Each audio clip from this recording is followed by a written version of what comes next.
So hello दोस्तो, काय यार ब्लॉग पडेल नाहीत का, आपला पॉईंटच भेटेल नाही काय टाकायचं. पण एक विचार आला, टाकायचा होता पण ते कसं काही पण होऊ शकते. पण ठीक आहे, काय विषय नाही.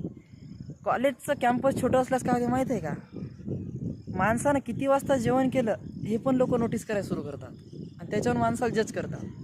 लाईक एखादा फिक्स टाईम असला आणि काही असलं तर कसं असते ना की नाही की याच टाईमला कसं काय येते.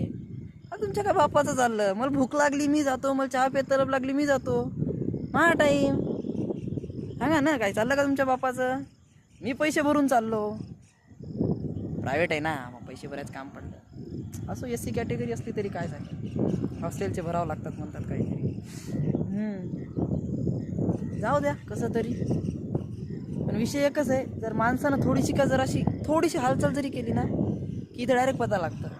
थोडीशी म्हणजे प्रायव्हसीची झालेली इथं सगळी, मम्मी पप्पा बहीण सिस्टर सगळं काही झालेलं आहे प्रायव्हसीचं. प्रायव्हसी नावाची गोष्टच नाही.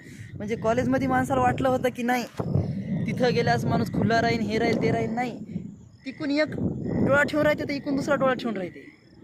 तुमच्या काय काय चाललं, तुम्हाला घंटा काय फरक पडायला तुम्हाला आमच्या म्हणून सांगा ना. काय पडायला का, जगू द्या ना आम्हाला सुखानं.